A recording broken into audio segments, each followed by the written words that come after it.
এই মুহূর্তে সরাসরি স্ক্রিনে তোমরা নবম শ্রেণীর ফার্স্ট ইউনিট টেস্ট অর্থাৎ প্রথম পর্যায়ক্রমিক মূল্যায়নের বাংলার কোশ্চেনটা দেখতে পাচ্ছ। ফুল মার্কস তোমাদের রয়েছে 40 আর সময় তোমাদের রয়েছে 1 ঘন্টা 30 মিনিট। একে দাগে রয়েছে সঠিক উত্তর নির্বাচন করো। প্রশ্নের মান রয়েছে 1 করে 1 × 8 = 8।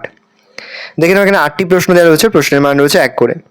2 দাগে রয়েছে কম বেশি 15টি শব্দে প্রশ্নের উত্তর দাও, যে কোনো 7টি প্রশ্নের মান 1 করে 1 × 7 = 7। দেখে নাও এখানে বেশ কয়েকটি রয়েছে, 7টি করতে হবে। 3 দাগে রয়েছে কম বেশি 60টি শব্দের মধ্যে নিম্নলিখিত প্রশ্নের উত্তর দাও, যে কোনো একটি প্রশ্নের মান রয়েছে 3। 2টি রয়েছে একটি করতে প্রশ্নের মান 3। 4 দাগে রয়েছে কম বেশি 60টি শব্দের মধ্যে নিম্নলিখিত প্রশ্নের উত্তর দাও, যে কোনো একটি প্রশ্নের মান 3। 2টি রয়েছে একটি করতে প্রশ্নের মান 3। 5 দাগে রয়েছে কম বেশি 60টি শব্দের মধ্যে নিম্নলিখিত প্রশ্নের উত্তর দাও, যে কোনো একটি প্রশ্নের মান 3। 2টি রয়েছে একটি করতে প্রশ্নের মান 3। 6 দাগে রয়েছে কম বেশি 60টি শব্দের মধ্যে নিম্নলিখিত প্রশ্নের উত্তর দাও, যে কোনো একটি প্রশ্নের মান 3। 2টি রয়েছে একটি করতে প্রশ্নের মান 3। 7 দাগে রয়েছে কম বেশি 185 শব্দের মধ্যে প্রশ্নগুলোর উত্তর দাও, যে কোনো একটি প্রশ্নের মান 5। 2টি রয়েছে একটি করতে প্রশ্নের মান 5। 8 দাগে রয়েছে কম বেশি 185 শব্দের মধ্যে প্রশ্নের উত্তর দাও, যে কোনো একটি প্রশ্নের মান 5। 2টি রয়েছে একটি করতে প্রশ্নের মান রয়েছে 5।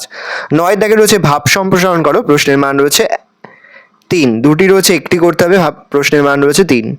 ভালো করে দেখে নাও, এই রয়েছে টোটাল তোমাদের ফার্স্ট ইউনিট টেস্ট অর্থাৎ প্রথম পর্যায়ক্রমিক মূল্যায়নের ক্লাস 9-এর বাংলার প্রশ্নপত্র। ভালো করে প্রশ্নপত্র দেখে নাও। এই প্রশ্নপত্রের পিডিএফ ফাইল কিন্তু ইতিমধ্যেই আমরা আমাদের ফেসবুক পেজে কিন্তু আপলোড করে দিই। এখনো পর্যন্ত সেই ভিডিওটি না দেখে থাকো, ভিডিওটি কিন্তু তাড়াতাড়ি দেখে নাও।